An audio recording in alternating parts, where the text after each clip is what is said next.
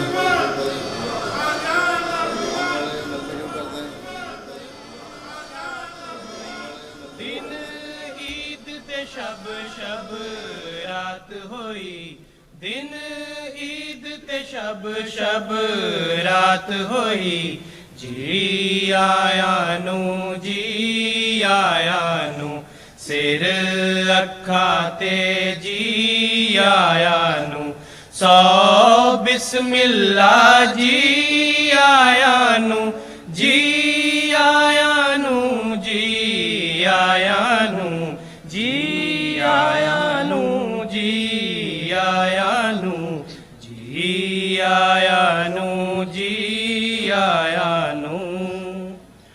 اے پاک مسیح دی بستی ہے، ایتھے مستی کھڑ کھڑ ہسدی ہے، ਇਹ ਬਸਤੀ ਹੱਸਦੀ ਵਸਦੀ ਏ ਇਹਨੂੰ ਅਮਨ ਦੀ ਦੁਨੀਆ ਕਹਿੰਦੇ ਨੇ।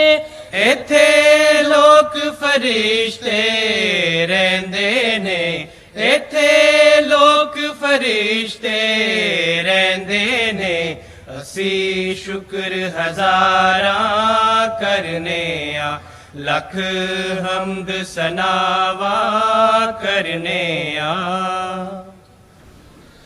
ਇੱਥੋਂ ਨੂਰ ਦਾ ਚਸ਼ਮਾ ਫੁੱਟਿਆ ਸੀ، ਇੱਥੋਂ ਫੈਜ਼ ਦਾ ਦਰਿਆ ਵਗਿਆ ਸੀ, ਇੱਥੋਂ ਪਿਆਰ ਦਾ ਬੂਟਾ ਉੱਗਿਆ ਸੀ, ਤੁਸੀਂ ਇਸ ਬੂਟੇ ਦੇ ਮਾਲੀਓ، ਤੁਸੀਂ ਇਸ ਬਸਤੀ ਦੇ ਵਾਲੀਓ، ਤੁਸੀਂ ਇਸ ਬਸਤੀ ਦੇ ਵਾਲੀਓ، ਅਸੀਂ ਸ਼ੁਕਰ ਹਜ਼ਾਰਾਂ ਕਰਨੇ ਆ، ਲੱਖ ਹਮਦ ਸਨਾਵਾਂ ਕਰਨੇ ਆ۔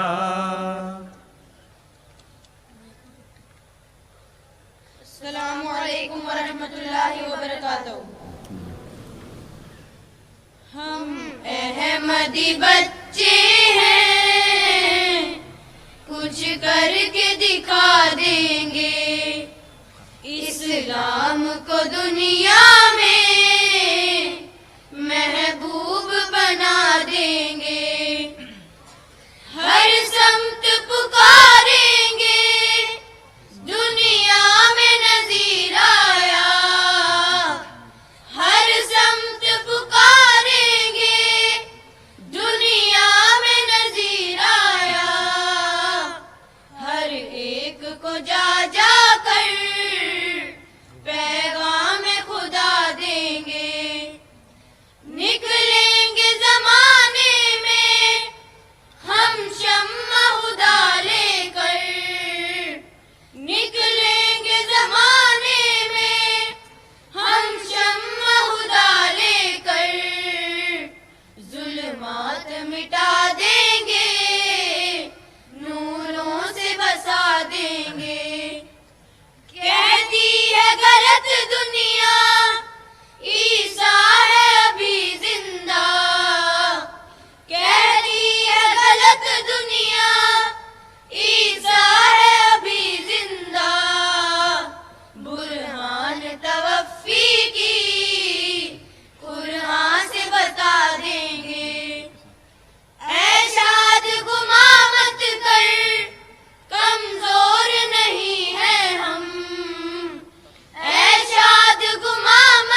بشرى لكم يا معشر الإخوان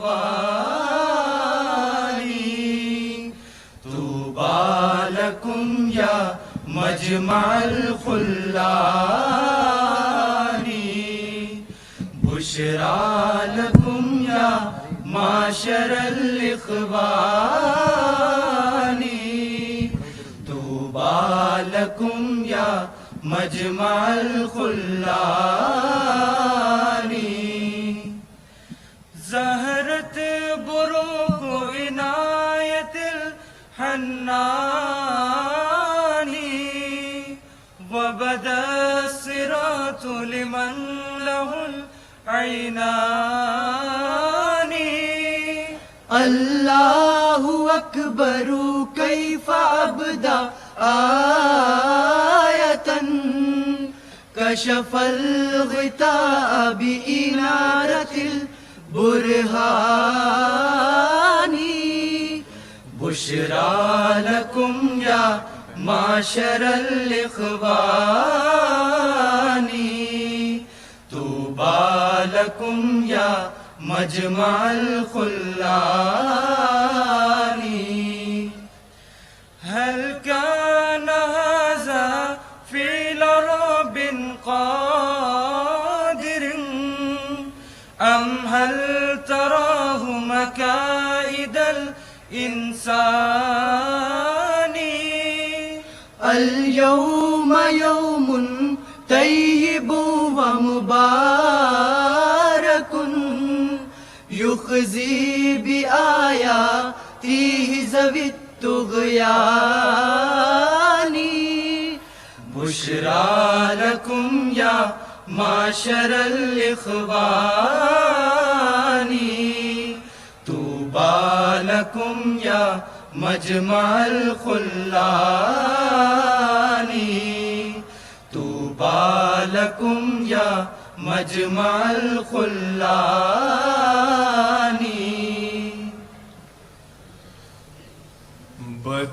بدرگاہ ذیشان خیر الانام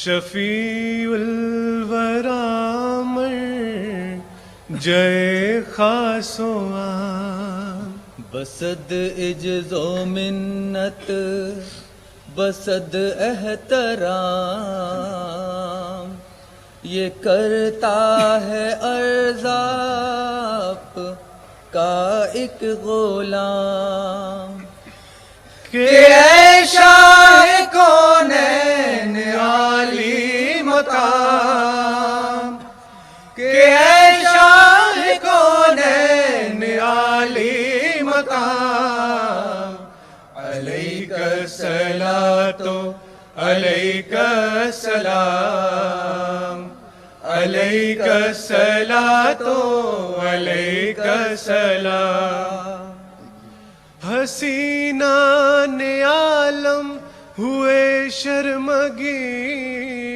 جو دیکھا وہ حسن اور وہ نور جبی پھر اس پر وہ اخلاق اکمل ترین کہ دشمن بھی کہنے لگے آفرین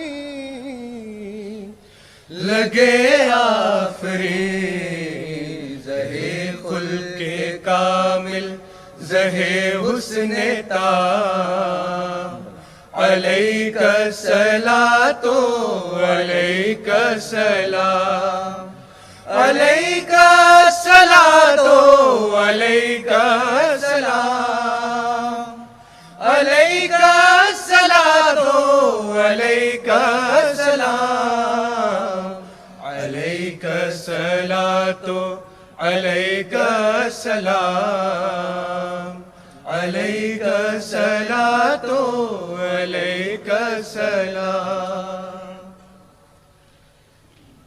السلام علیکم ورحمۃ اللہ وبرکاتہ. വിശ്വാസവും സൽക്കർമ്മവും ഉള്ളവർക്കായി വരദാനം വിശ്വഖിലാഫത്ത് നൽകുമെന്ന് വാഗ്ദാനം വിശുദ്ധ ഖുർആനിൽ സൂറ നൂറിലുള്ള പ്രവചനം, വിശ്വാസി വൃന്ദത്തിനുള്ള ദൈവ സമ്മാനം, പൂർവ സമുദായങ്ങൾക്ക് നൽകിയുള്ള ദിവ്യദാനം, ഭാവിയിലും നൽകുമെന്ന് ദൈവവചനം. നിഷേധികൾക്കാഹോ കഷ്ടം, മഹാനഷ്ടമപമാനം, നിരാകരിച്ചിടുന്നവർക്കധപതനം. ഖിലാഫത്തിൻ നീണ്ട ഗതി വിഗതികൾക്കവസാനം, ഖിലാഫത്തിൻ സുവിശേഷ നബിവചനം. സത്യ ഖിലാഫത്ത് നുബുവത്തിൻ മാർഗയാവസാനം, മുത്ത് റസൂലരുളിയ തിരുവചനം. സൂറത്തിൻ നൂറിലും മിഷ്കാത്തിലെയും പ്രവചനം, നൂറിൽ ആരംഭിച്ച ദൈവവാഗ്ദാനം. മസ്റൂറിലെത്തി ഇന്ന് ഖിലാഫത്തിന് 5-ാം സ്ഥാനം, 100 വർഷം തികഞ്ഞുള്ള ഖലീഫ സ്ഥാനം. ഒരു വിരൽ ചൂണ്ടിലെഴുന്നേറ്റിടുന്നു ഇരിക്കുന്നു, ഒരേ സഫിലാണി ചേർന്ന വരിഷ്ഠ ജനം. ഒരേ സ്വരം ഒരേ ഇനം, ഒരേ മനം ഒരേ ജനം, ഒരേ നേതൃത്വത്തിലാണി ചേർന്ന സജ്ജനം. ഒരേ നേതൃത്വത്തിലാണി ചേർന്ന സജ്ജനം. السلام علیکم ورحمۃ اللہ وبرکاتہ. اے مسیحا نفس، اے مہ دل برا، اے مسیحا نفس، اے مہ دل برا، تخت مہدی کے وارث امام الزمان، تخت مہدی کے وارث امام الزمان. سیدی مشفقی مرشدی مہرباں، ہم نے بہرے خدا تیری بیعت جو کی. سیدی مشفقی مرشدی مہرباں، ہم نے بہرے خدا تیری بیعت جو کی. تو ہمارا ہوا ہم تیرے ہو گئے، تو ہمارا ہوا ہم تیرے ہو گئے.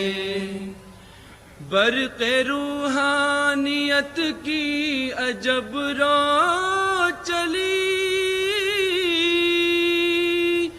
شب گزیدوں کو پھر روشنی مل گئی، روشنی مل گئی.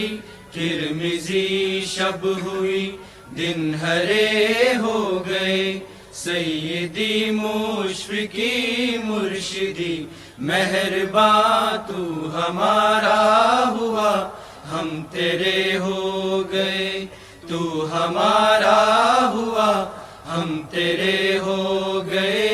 تو ہمارا ہوا ہم تیرے ہو گئے. تو ہمارا ہوا ہم تیرے ہو گئے. تیری محبت میں میرے پیارے ہر ایک مصیبت اٹھائیں گے ہم، مگر نہ چھوڑیں گے تجھ کو ہرگز، نہ تیرے در پر سے جائیں گے ہم. تیری محبت کے جرم میں ہاں جو پیس بھی ڈالے جائیں گے ہم، جو پیس بھی ڈالے جائیں گے ہم، تو اس کو جانیں گے عین راحت، نہ دل میں کچھ خیال لائیں گے ہم. ہرگز نہ غیر کی ہم، نہ اس کے دھوکے میں آئیں گے ہم، نہ اس کے دھوکے میں آئیں گے ہم، بس ایک تیرے حضور میں ہی سر اطاعت جھکائیں گے ہم۔ جو کوئی ٹھوکر بھی مار لے گا تو اس کو سہ لیں گے ہم خوشی سے، تو اس کو سہ لیں گے ہم خوشی سے، کہیں گے اپنی سزا یہی تھی، زباں پہ شکوہ نہ لائیں گے ہم، کہیں گے اپنی سزا یہی تھی، زباں پہ شکوہ نہ لائیں گے ہم، تیری محبت میں میرے پیارے ہر ایک مصیبت اٹھائیں گے ہم، مگر نہ چھوڑیں گے تجھ کو ہرگز، نہ تیرے در پر سے جائیں گے ہم۔ سیدہ ہے آپ کو شوق لقائے قادیاں، ہجر میں خون بار ہے یا چشمہ ہائے قادیاں، سب تڑپتے ہیں کہاں ہے زینت دار العلماء، رونق بستان احمد دل ربائے قادیاں، روح بھی پاتی نہیں کچھ چین قالب کے بغیر،